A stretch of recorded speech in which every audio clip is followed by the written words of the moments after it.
I have this attitude where I'm sort of just waiting for things to happen in the future, and part of it is just because I have my whole attitude, my whole Ecclesiastes attitude of nothing really matters, so I guess I'm just gonna live my life and see what happens.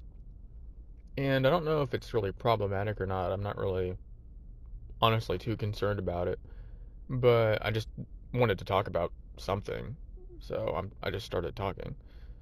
Um, and basically, what I'm waiting for is I'm waiting to see if either either I'm going to meet somebody who will be my wife, or I will figure out that I'm not about that life, and I'm just going to be single for forever. But if I'm going to figure that out, I haven't figured it out yet. Um,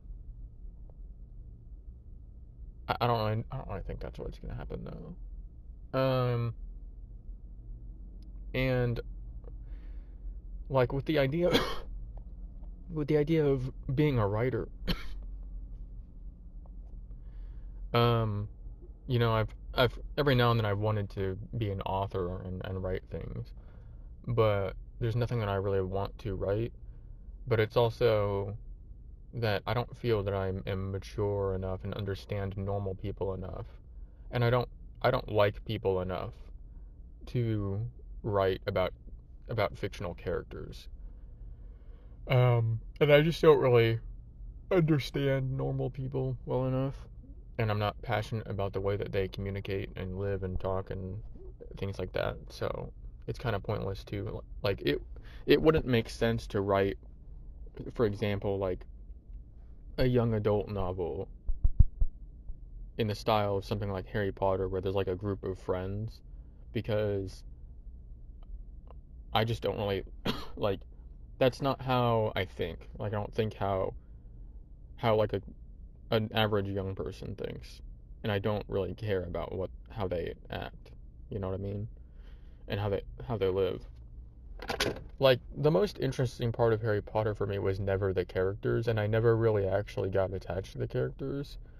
And it's really weird to me how attached the people actually got to the characters. It just doesn't really make a lot of sense to me. I don't usually get attached to fictional characters, and I don't understand how people end up, for lack of a better term, in love so quickly, because it just doesn't really make. I don't know. That's just not how I work. Um, I can be around people for a long time, unless if something specific happens that makes me like that person more, like they do something, or we go through some experience. Like, I just don't bond by being around people, and I don't bond by normal communications. So, yeah, it just doesn't really happen. And I guess with those two things, I'm waiting for those, and I suppose some unknown third thing, and I don't know what that would be. Or just like the point where I guess I'm ready to better serve in God's kingdom and like help bring people to the truth, but I don't really know how to do that either. And I also think that people wouldn't really take me seriously, um, because I have,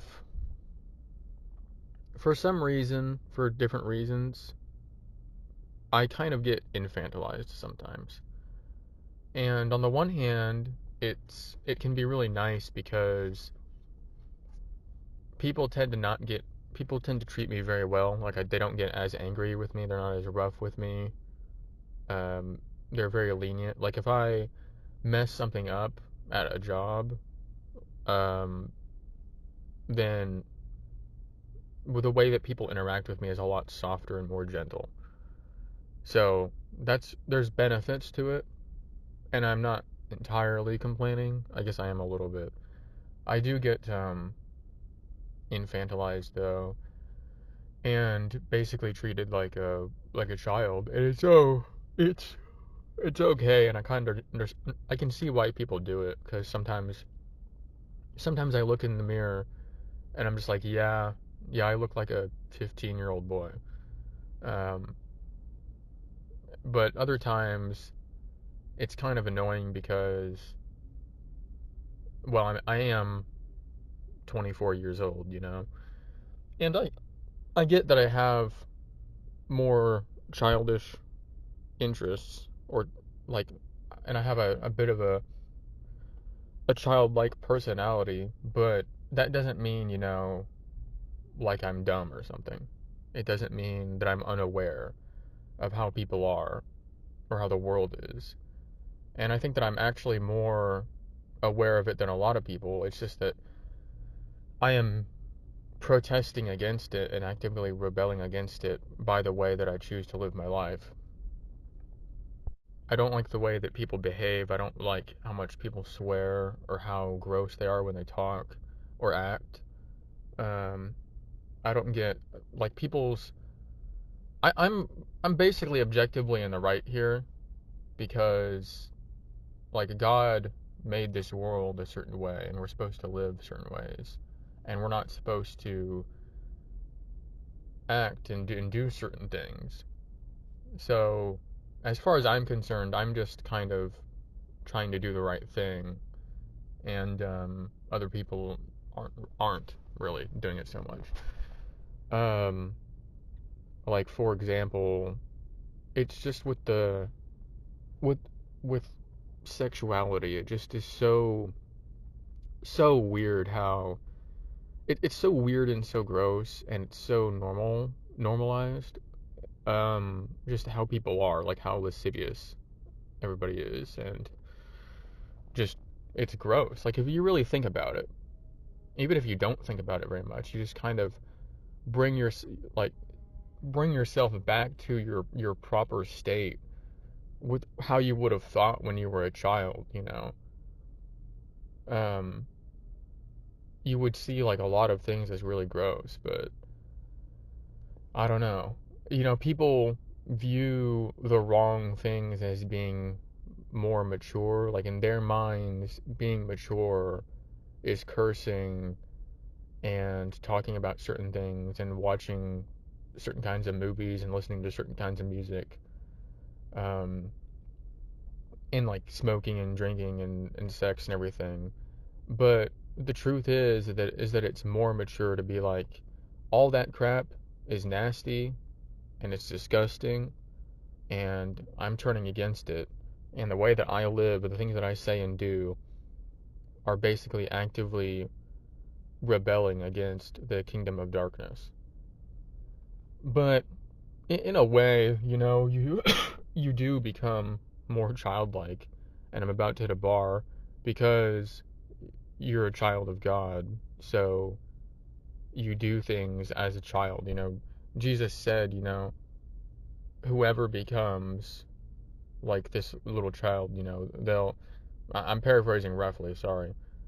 You can't enter the kingdom of heaven unless you become like a little child, is basically what Jesus said.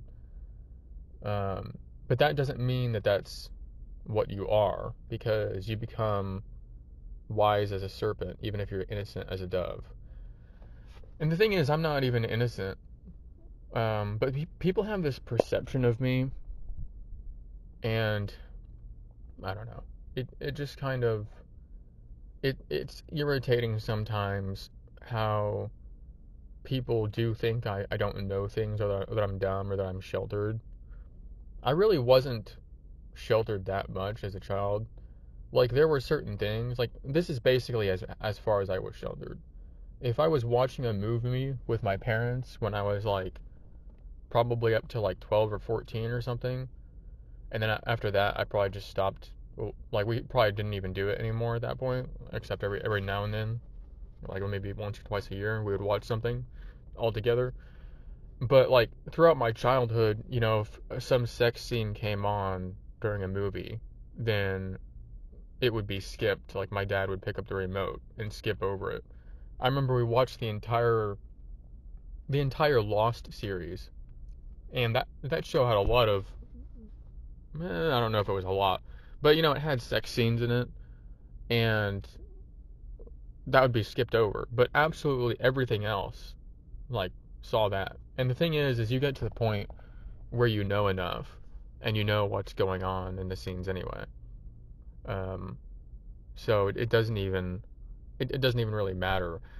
But it's always interesting because people will make fun of Americans or people like how my parents were for basically allowing children to be exposed to everything except for sexual content. And the funny thing is it's just that people don't realize how bad it is to expose a child to that. And so that's why in a lot of places they don't worry about it. And people don't realize that it's a huge sign of moral degradation if you don't take like some amount of celibacy and purity of mind seriously. Um, it's a spiritual foundation. If you don't have it, you really just don't have like a real moral compass, honestly. You don't. Um, and I guess that's about all I have to say because I can't talk too much longer. I got to wrap it up.